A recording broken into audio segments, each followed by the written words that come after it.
Do good work is not a label, but a way of living. It is the constant and diligent effort to achieve a new level of excellence in one's own life. It is the hidden inner beauty behind the struggle to achieve excellence. It's not perfect, but imperfect. It is the effort, discipline, and focus that often goes unnoticed. The goal of Do Good Work is to highlight that drive. The guests I have on this show emulate this drive in their own special way. You'll be able to apply new ideas into your own life by learning from them.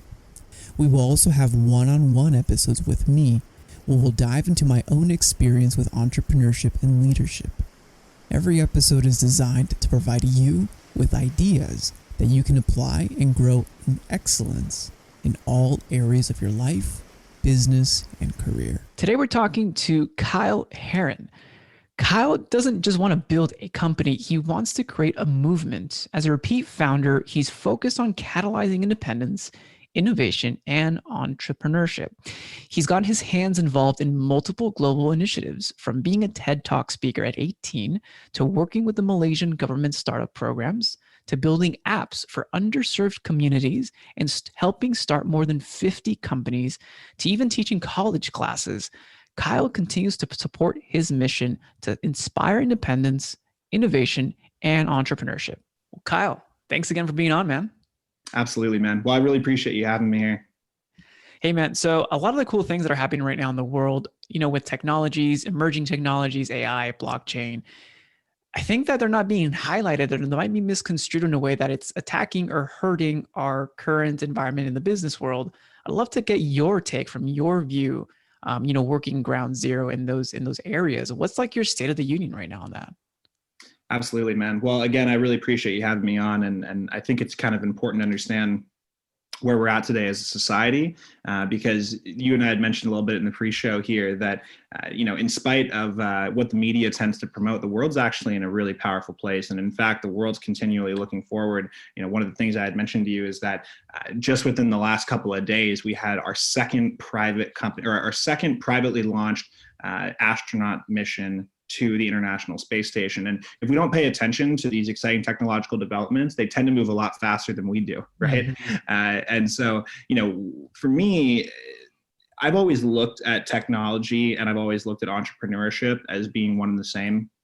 I started my journey when I was fairly young in terms of my path towards entrepreneurship. And I think a lot of people pursue it for the ideas of, frankly, financial stability and personal security. But the reality is that entrepreneurship isn't always that silver bullet to getting you to where you want to go. You tend to need to equip yourself with the tools that are necessary to achieve whatever the dream you have in store, whatever the vision is. And oftentimes those tools are technology, right? Yeah. And so for me, I've been really spending the last several years understanding where future technologies are going, because I think they are the most important component in the pursuit of whatever your dream, vision, et cetera, might be. So when I look at where the three greatest problems lie in the world today, mm-hmm. they ironically intersect really closely with entrepreneurship and technology. In fact, some of them are technology. So I look at political instability, but I truly believe that can be solved by good people and by doing good work, and that we are in the process of just on this podcast alone. I believe that artificial intelligence and automation are a significant part of the equation, because they can really be a blessing and a curse. And we can speak further to that in just a second. And then environmental degradation as well. But the interesting thing that with these three problems that I've identified as being the problems that I'm chasing in my life, the one thing that I've noticed more than anything, Raul, is that technology is the underbelly to solving the world's greatest issues. And when you bring entrepreneurship and technology together, you can create really special impact. So to speak more specifically to your question, the state of the union today with artificial intelligence, blockchain, other future technologies, et cetera, the reality is, man, I get this question a lot, and we're in a position in society now where we're just not quite ready to receive it. You know what I mean? Back when I was in college, I studied a concept called the diffusion of innovation theory. And for your audience, I highly recommend taking a look at it. It sounds complex. It's really not. It basically just discusses and refers to how new technologies are diffused or dispersed throughout society. In other words, what's our adoption curve for new technology? Yep. Right. Now let's take blockchain, for example. Let's even take autonomous vehicles, right? Let's go to something that's a little bit easier to understand. Yeah. Because blockchain is such a heady, confusing concept, right? So let's just look at autonomous vehicles. Everybody knows what a Tesla is. Everybody knows that a Tesla can drive itself. I think that's a fair assumption. Now, autonomous vehicles really started to make the forefront, believe it or not, in the early 2000s. That's when the initial conversations were getting started. If you remember, back in the early to mid 2000s, we were even starting to push towards electric vehicles. We had these things called hybrids that I feel like most people don't remember. I mean, the Prius took the country by storm, of course, but besides that, there weren't any significant movers or shakers in that space. And frankly, the space didn't get that much attention. Why did the space not get that much attention? Well, the reality is that's not where American consumer buying habits were at the time. And of course, there's a dominant oil and gas industry that's going to promote, its own vehicles and its own margins ultimately. So now we move into the early 2010s where we have Elon come into the scene. And for those of you that don't know Elon's whole story, I highly recommend it. He's actually not the founder of Tesla. I think most people have that misconstrued. At the time that Tesla was being founded, Elon founded another electric car company. And that electric car company ended up it was like sort of a merger acquisition, acqui-hire, I guess you could say, into Tesla. And then over time, Tesla ended up ousting its CEO. Elon takes over. But my point with this is that technology takes a long time to diffuse into society. Again, Tesla was a relevant, real company in the late 2000s, early 2010s. We didn't really know about autonomous vehicles as a culture until maybe the late 2010s, or like now just in 2020, we're starting to realize that that's actually a very significant aspect of our economy, or at least it will be. Tesla was recently introduced into the S&P 500. Another example that I like to reference when it comes to stuff like this is the concept of Siri. I think we all know Siri. We have it on our phone. The concept of having voice AI, I think at this point is becoming almost second nature to us. I mean, using a virtual assistant is like I said, it's just like using a regular assistant in many ways, using a human assistant. And that's a scary concept in itself, but we can talk about, we can talk more about that. But, when you look at Siri, even Siri was something that was being developed in the 1990s, right? Like the original recording started to get developed many, many years ago. So I guess my point is that when I get back to your question of what's the state of union of technology today, there's two sides of the table, right? For people that are on the end of the diffusion of the innovation curve, which represents the majority of society, we're not quite there yet, right? We haven't positioned these technologies in a way that they're ready to be globally adopted. We haven't positioned these technologies in a way where people are even aware that they exist in some cases. But here's the silver lining of it all, man. The silver lining of it all, Raul, is that it's happening, right? It's happening. It's being built. It's being constructed. And we see amazing, amazing developments happening every single day. Just a couple quick ones to highlight. My father, he works in the medical field. He actually is in your area, believe it or not, Palomar Health. Nice. Just recently did the first ever robot assisted surgery in the country, which is amazing because doctors typically have, and these are oftentimes unspoken statistics, but doctors usually have anywhere from a 5 to 10% failure rate on surgeries, and that's just due to doctor omissions, doctor failures, basically failure of the human error, right? And yet you bring in a robot or you bring in some sort of assistance, and immediately those statistics are now pushed down to a 1 to 3% failure rate or something like that. That's substantial. So it's a pretty significant bump. There's a whole bunch of content online that I recommend people checking out when it comes to that kind of stuff, particularly when it comes to how artificial intelligence, how robots play a role in medicine. But the other big one too, of course, is the fact that we are in the age of digital currencies. And you had asked a little bit about blockchain earlier. I'll pause in a second so that you can follow up with me on some of this crazy stuff I'm talking about. But for your audience that may not know this, right now it's 10:30 a.m. Pacific here on November 20th. It's important to date it because this is a constantly changing industry. But right now, Bitcoin, which at many times has been an unspoken concept for the last several years, people had written it off, is actually now being valued as check this number out. It's the 16th most powerful currency in the world. And that's in comparison to nationally backed currencies. That's incredible. It's got a $332 billion market cap. And it's reaching a point where we're starting to understand that this is not just this is not a get rich quick scheme. This is an institutionally adopted asset that will forever change the way that we transact money and store value.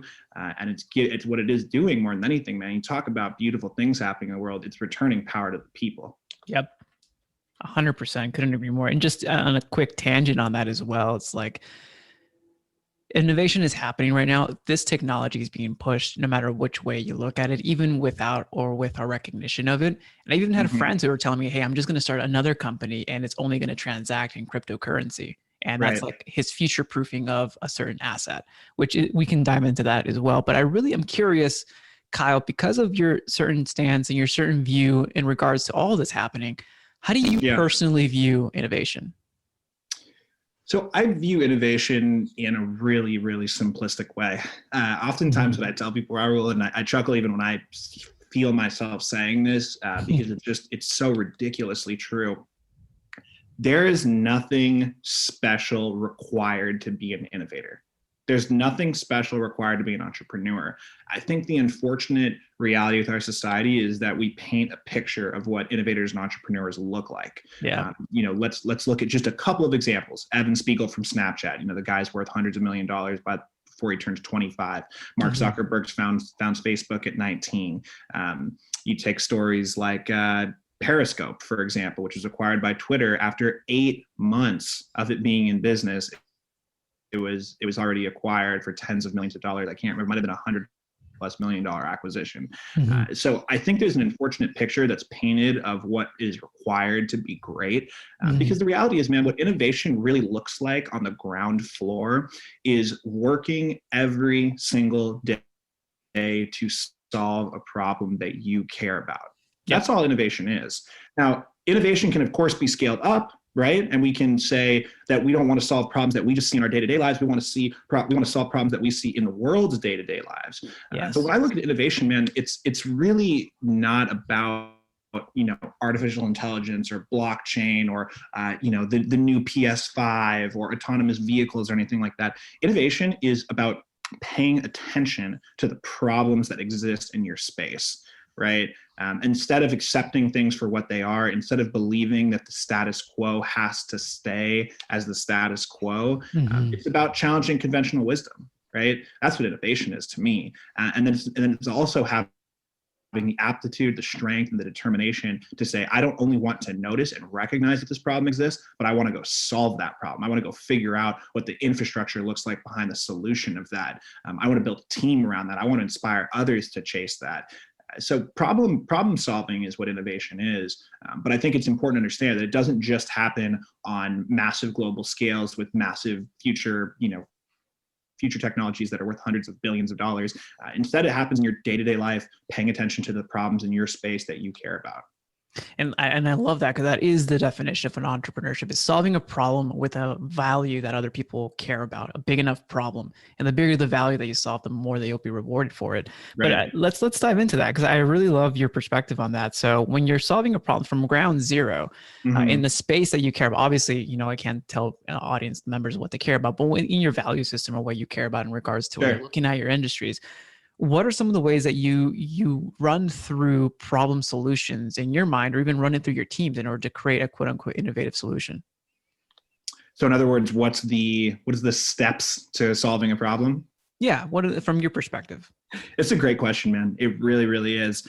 So I'll touch on my story a little bit to how I came up with how I solve problems, because I think it's important to recognize that everything we do in life is 100% personalized by ourselves. Yeah. This is another big thing that I think is misconstrued in our modern society, is that there are systems and structures that must be followed, right? It's just like, the only way I can do this thing is by following this person's steps and this person's system.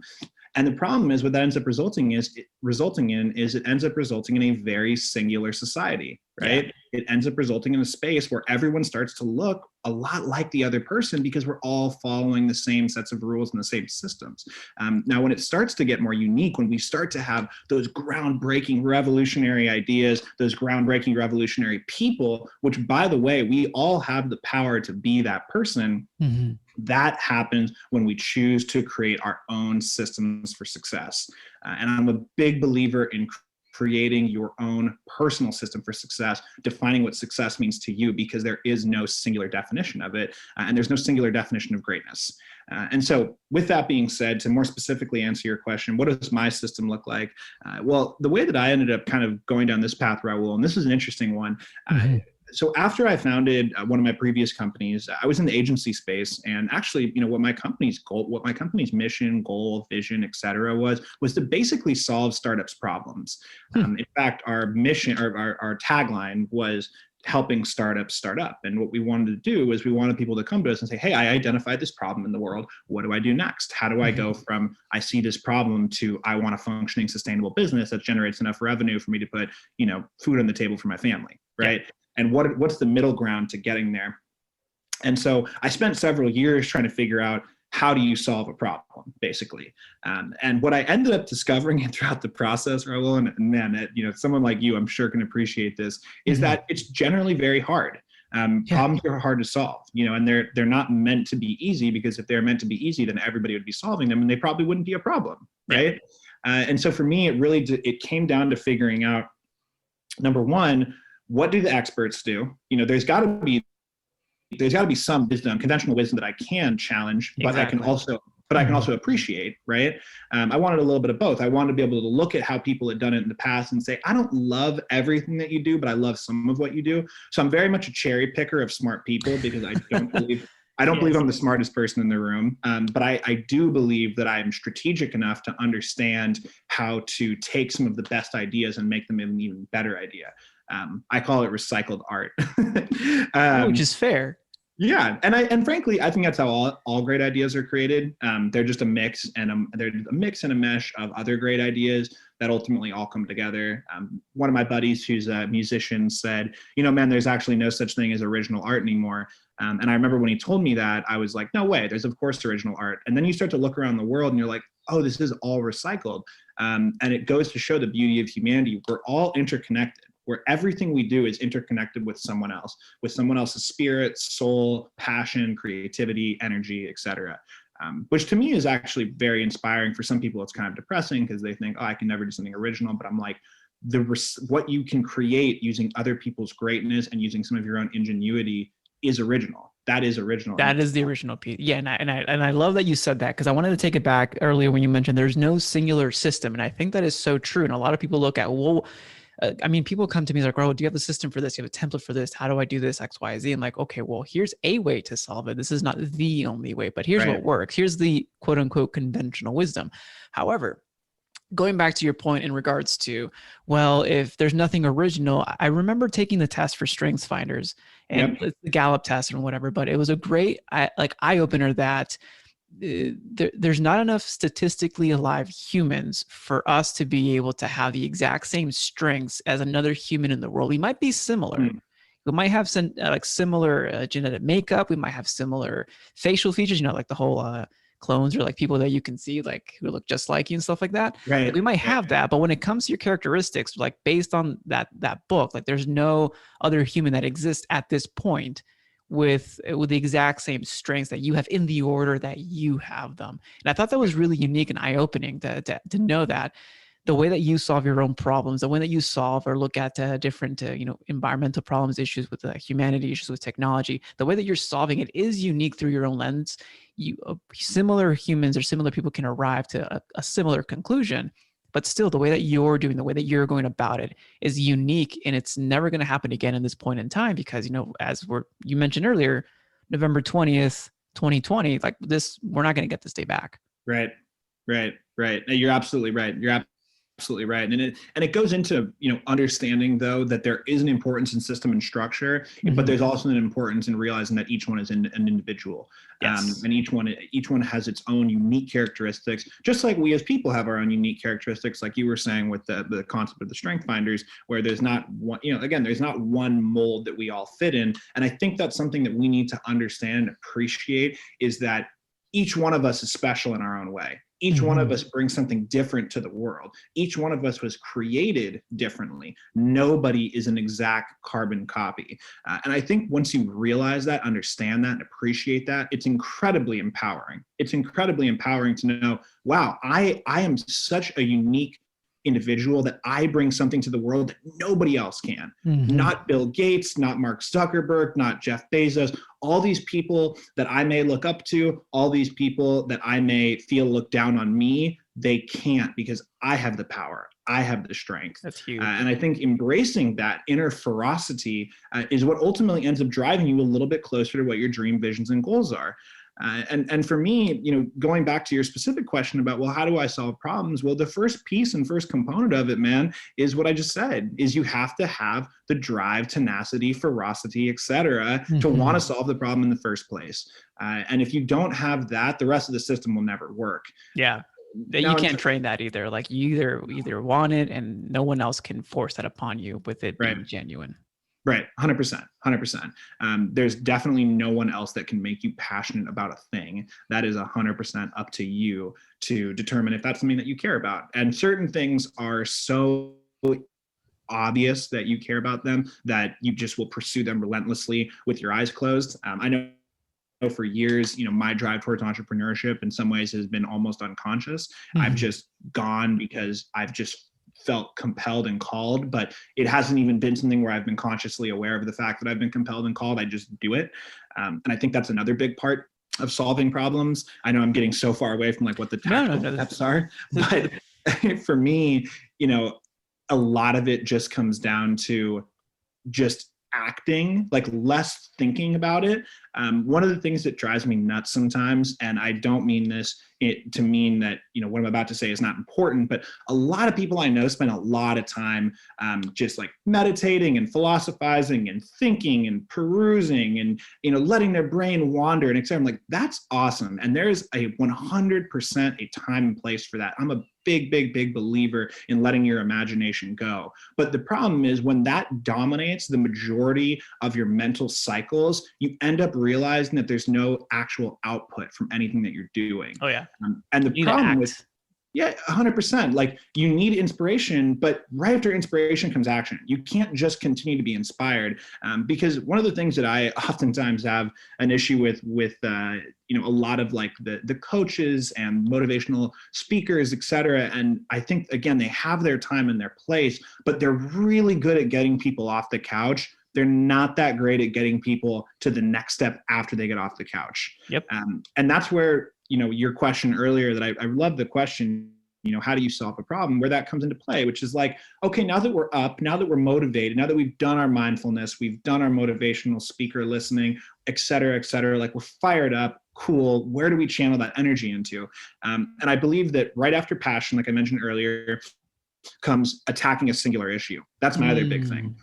This is a story that I can tell a million times over of how I got to this point, but I'll cut a lot of the unnecessary components out of it and basically just say my biggest problem growing up, man, is, I'm going to put this in air quotes, I was a air quote serial entrepreneur. And of course, as I'm only 27 now, calling myself a serial entrepreneur is kind of insane because I simply haven't had the time or experience to do that. And one of the things that again drives me nuts sometimes is I look at people and they're like, oh, well, I've had 7 businesses by the time I'm 13. I'm like, no, you haven't. Of course you haven't.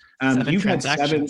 You've had 7, exactly. But 7 intentions, 7 ideas. I'm not trying to dismiss those ideas. I'm sure they're all awesome and they're all great, but I'm a big believer, Raul, like more than anything at this stage of my journey, man, is like focus on one thing and absolutely crush it. Like put all of your energy into that thing and then move to your next thing. So when it comes to solving problems, it's like, don't try to solve 100 problems at once, because what ends up happening is that each one of those problems gets 1% of your attention. If you're trying to solve 100 problems, you don't have 1,000% of attention span. You have 100% of attention span, which means each one of those problems is now getting 1% of your attention, which means each one of those problems is going to be 1% solved. And I bet if I went and asked someone, I said, hey, do you really care about, X, Y, and Z? And they're like, yeah, I care about each one of those things. And I'm like, would you rather see 25% of a solution of each one of those, or would you rather see 100%? They're like, well, of course, I'd rather see 100% solution of each one of those. And I'm like, perfect. Remember that you have a long, beautiful life ahead of you. You 20-year-old entrepreneur who I'm oftentimes mentoring and coaching and working with. Mm-hmm. You've got plenty of years to solve all of them 100%. But let's put 100% of our effort into creating 100% of the solution instead of putting, if we've got 3 ideas, instead of putting 33% into each one and getting 33% of solution, because the reality is you're going to be 33% satisfied at the end. Dude, I couldn't agree more with that specifically. Like, just to be fully transparent, I had a similar conversation this morning with a new client that we're bringing on. And seriously, like there's so much opportunity out there sometimes for business owners. And when you start focusing, well, what if I do this and then do that and add this? Like sometimes the solution is, well, we'll have to be disciplined to say no to a lot of opportunity. And here's how you say no. And if you are willing to take it on, then we have to look at different, hiring different staff or different team members to function as a separate entity from what you're currently doing, because that distracts you from your current value add. Because they found a problem they're solving, right? They're solving it at a pretty good level and it's adding immense value. But if they start detracting their focus from that initial value, that initial problem that they're solving, and they start solving other problems because it's a great opportunity, quote unquote, great opportunities come and go. Right. Then you either have to have the right systems or people or technologies in place to help you facilitate that so that it doesn't detract you from the current value that you're doing. And this, I think, is like what people quote as the shiny object syndrome. And it can be all too common with entrepreneurship. Oh, it happens in business all the time. I mean, on a really tactical level, you can translate it to business and you see it with a lot of young entrepreneurs. I'm a big believer that you dig a trench instead of digging a moat. Right? Like, let's go deep into creating a solution. Let's go deep into tackling our market segment. Let's go deep into our products, sales cycle versus, let's just scratch the surface of its potential. Again, this is something I see with early stage entrepreneurs who have the shiny object syndrome, like you had mentioned, is that they start getting really good at something and then immediately they jump to the next thing. And part of the reason why this happens, at least I believe, is because we're in a culture that demands, and again, unconsciously, I think will be one of my keywords from this podcast, unconsciously demands instant gratification. And how does that actually get implemented into our brains? Well, the reality is that we live in a culture that instantly gratifies us most of the time. If you go to your phone, for example, and it's so funny, if you go to your phone and the lock screen freezes, let's just say you can't unlock your phone, you'll find yourself within 3-4 seconds, you start to get really frustrated. You start to get very anxious, kind of stressed out. You maybe throw your phone for some of us. I mean, I've seen all sorts of stories of people in our age bracket and people that are younger than us because we expect things to happen on the fly.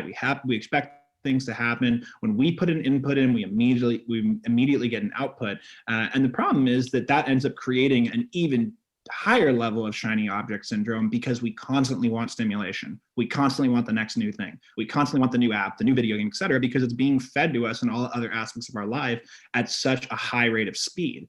And so, of course, then that gets translated to business. And what ends up happening is that you have people that get a really good idea working, or a really good solution working, or a really good product working. I've got situations from my previous business and my current business where I see this all the time. And you actually start making money with something, for example, like you're actually starting to see real revenue, real clients, et cetera. Like whatever the thing you're doing is working, right? The downside that ends up happening is you end up seeing something working. And this is probably one of the biggest perils of entrepreneurship. When things start to work, more opportunities come up. And so you'll start creating all this traction, you'll start creating all this velocity and all this growth. And as you're going down your path and you're on this nice, narrow, straight path towards success, you start looking to your left and your right and you're like, oh, there's an opportunity there, there's an opportunity there. Because the reality is that I always say this to people, money multiplies and success breeds success. And so the reality is that, as you're becoming more successful, more opportunities for success are going to come along. And the question is, how strongly can you have your blinders on? Because if you can truly stay 100% focused, almost in some ways, and I don't love to use this term because I don't believe in it wholeheartedly, but I darn well believe in it partially heartedly, which is kind of have a tunnel vision as an entrepreneur. Like stay focused on the road ahead until you get to the end of it. And then you can break out to your new thing. Or like what you said, then you can go maybe along the way, take a quick break to go build a new team and build a new system to go solve another problem. But in most cases, most entrepreneurs don't need their business to solve 100 problems. They need to have their business solve one problem really well for a long, sustainable period of time. Yes. And then they can kick their feet up and go do their next one. Sustainable is the key term here, and also a healthy obsession on the problem that you're doing and how you can look for new innovative ways to solve that problem or add more value to the marketplace, or just to help your customers at a higher level. And I'll say one more thing on this note. I do believe that once business gets boring, and I hate to use that term, but once business gets boring, it means you're doing it right. Once it starts to work, once there's some lubricant in your day-to-day processes, once you're not constantly putting out fires or dealing with an upset teammate or dealing with a pissed off client or whatever the story might be, once it starts to get a little bit boring, that means it's working, like you've done it. So pat yourself on the back. And then maybe only in that specific scenario, you can then say, okay, I'm ready to tackle my huge list of ideas that I know we're all compiling on a notepad somewhere. We were cut from the same cloth, man. I tell that all the time, that success is literally boring. 100%, man. 100%. In fact, if I look at, most of the successful entrepreneurs that I have within my network, they're not well known, by the way. And that's the other funny thing is I think that there's sometimes a correlation between, well, if I'm successful, I have to have hundreds of thousands of followers on social media. I have to be speaking at big conferences, et cetera. And I'm like, most success is actually silent, interestingly enough. Mm-hmm. Most success requires kind of putting your nose to the grindstone, keeping your blinders on, staying kind of below the social hemisphere. And you do that intentionally, because what ends up happening is if you're trying to build out all of these components to get people to notice you and pay attention to you, they'll ultimately feed it's to feed your own ego. But what ends up happening is that it ends up being more distracting than anything. I mean, you nailed it on the head. And the problem with that is the net result may be, cool, I have 10,000 followers on Instagram, but my business generates $0 a month. And I would personally much rather have the flip of that, which is why some of the greatest entrepreneurs that I've seen, particularly when it comes to how they develop their online brand, persona, social presence, et cetera, is not by pumping their social media during the days that they build, but is actually by taking the time to build and learn and grow and really invest in themselves. And then 5-10 years later, then they can go launch their brand. And the thing is, they have such a stronger base to stand on. Oh, yeah. One of the examples that I reference back to, I've got a buddy, his name is Jeff. He founded a company called Pure Kana. It's a CBD company based out of LA originally, now based out of Arizona. Definitely encourage people to check them out. They make great products. But Jeff is a little bit more of a quiet guy. He was never really big on the flash and the social media and all that kind of thing. And so he built quietly for years, built the CBD product quietly. He of course had his team running things online and on socials, et cetera. But for several years, his personal brand was, relatively quiet. And then his company took off, and then he was making tens of millions. And then he was getting placed in Rite Aids and CVS, et cetera, with his product. And then once he had that traction and that growth and that experience, and he could personally take a little bit of a step back from the company and let his team do their thing, then he decided to invest in his online presence. Then he decided to invest in his social media. And of course, now his social media is super compelling to follow, because I don't follow him just because he's posting cool pictures. I follow him because he brings real, legitimate, seasoned value to the table. And to me, that's a much, much, much stronger argument for me to follow you than me to follow you with just, you cool posting photos, cool photos, or trying to promote your product, or trying to sell, try to sell yourself or something like that. Like let your experience do the talking. I'm a big believer in that. And I think that's even a strategic way to set up a personal brand too. Like a lot of people ask, like, well, how do we do a personal brand? Well, first of all, what's the problems that you're solving? How can you add more value to the marketplace? How can you add more value to your consumers? And that's a key thing there that you just mentioned. So that's a really smart way of looking at building up personal brands. Yeah. I mean, I just think that a personal brand is, again, one of those things. I feel like I've been using this word a lot in this podcast, is another one of those things that's very much misconstrued in terms of how that actually equates to your personal value in the world. I think right now we live in a society that basically says, well, every follower basically equals a self-esteem point, so to speak. Each follower you get is basically equivalent to how good you should feel about yourself.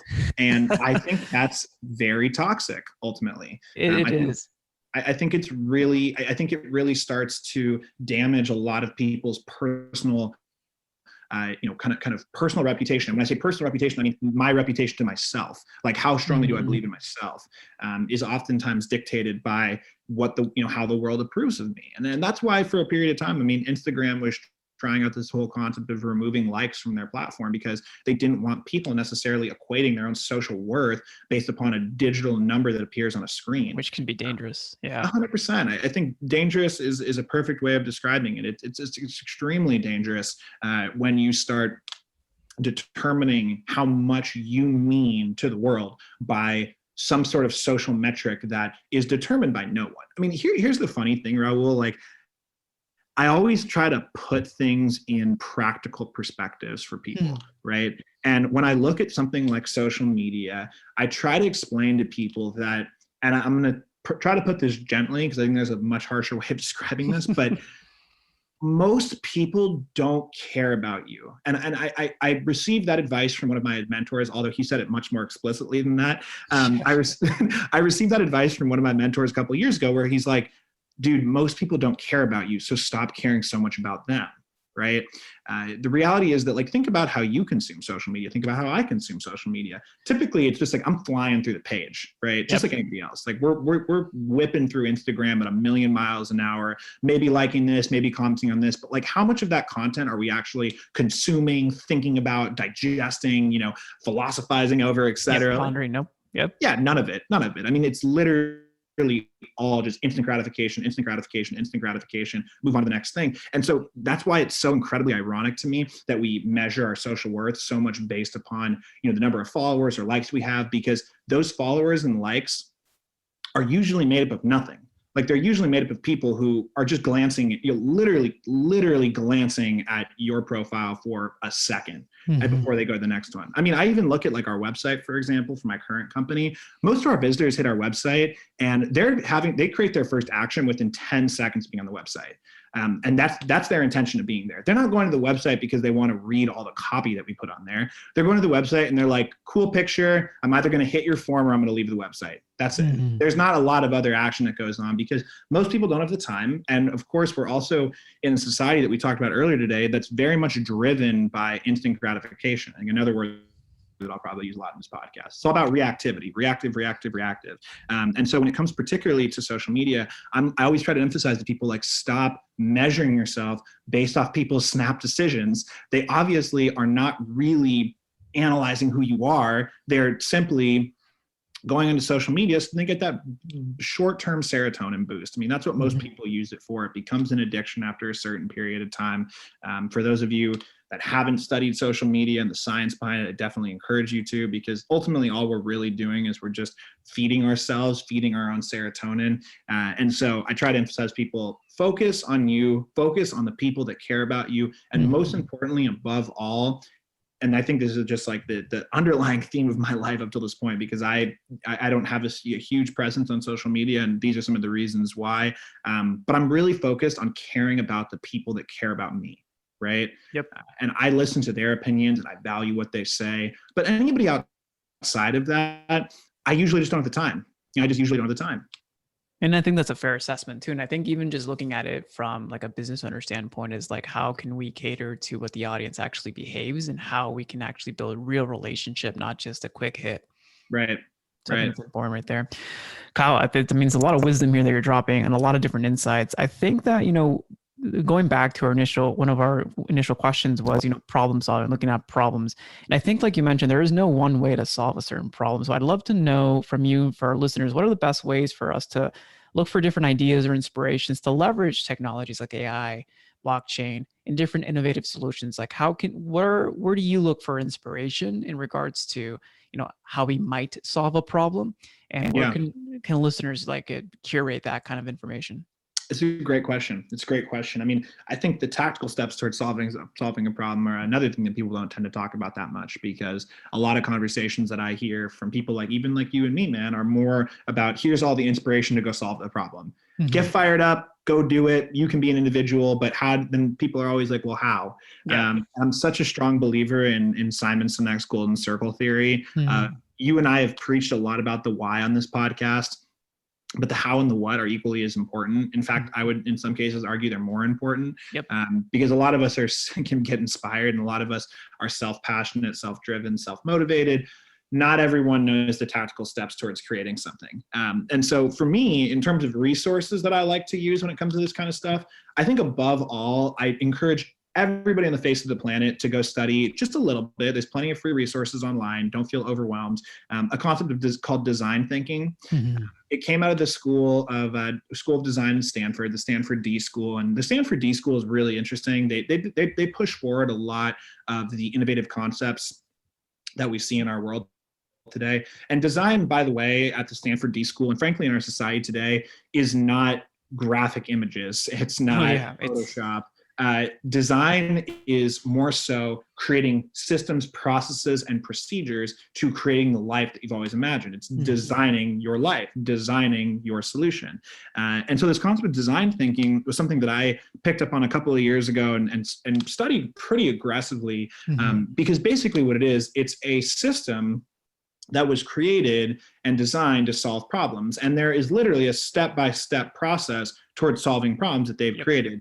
I think I've emphasized this enough on this podcast. I don't believe that you should necessarily rely on someone else's system, but I do think that you can gather a lot of really, really helpful insight by looking at what someone else does. And the cool thing about design thinking is it gives a lot of room for freedom and flexibility in terms of how the processes are created.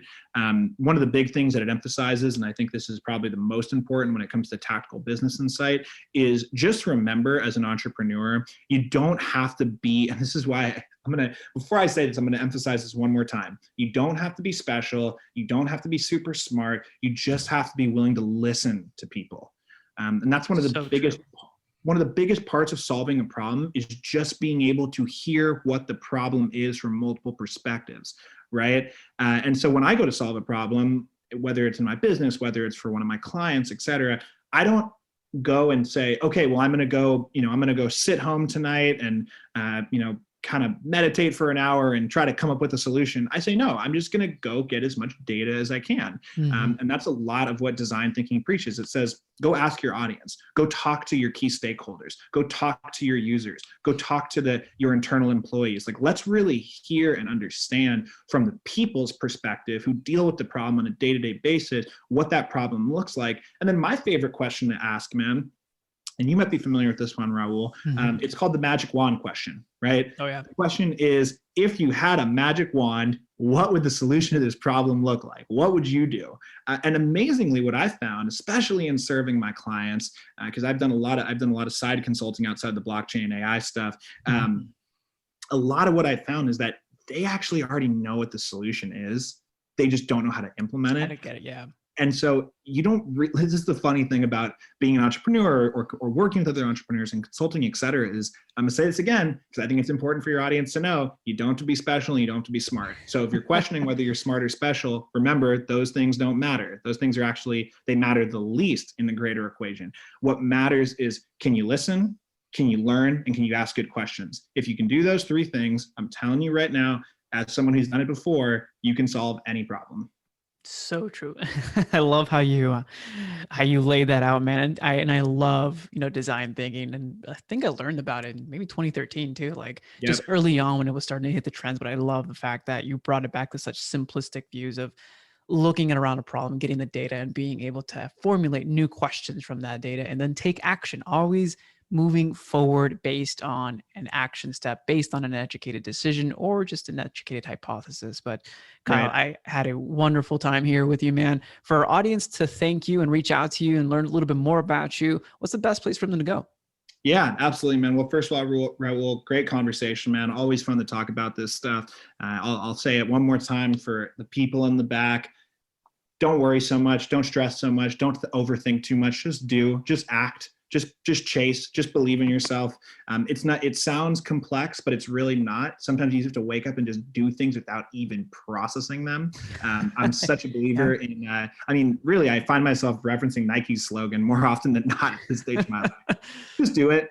Just do it. In any case, that being said, man, yeah, your audience is more than welcome to reach out to me. They can certainly find me. I probably, in terms of online, I'm the most active on LinkedIn. Mm-hmm. So they can certainly reach out to me there. Pretty easy to find. It's just LinkedIn. Well, I think LinkedIn has a weird URL, but if you just type in Kyle, Kyle Herron, Herron, you can find me. I think my URL tag is just my first and last name, so Kyle Herron. Definitely feel free to reach out to me there. Then you'll find all the other stuff I've done in the world. I tend to post on there. You can also find me on other social media platforms, but I don't do a lot of activity on there. I'm in the building phase right now, so hopefully you can come back in a couple of years and you can see that I decided to pump that stuff up. Maybe I'll hire Raul to help me out. But for now, LinkedIn's the best place to find me. And I always say, people are more than welcome to reach out. I'd say my DMs are always open. I fortunately have the opportunity to work with a lot of young, super talented dream chasers. And I'm always happy to provide my 2 cents on whatever people's passions are. No, I love that, man. And we'll put that URL in the show notes as well. But Kyle, thank you so much, man. Absolutely, Raul. Thank you, man. Hopefully we'll talk soon.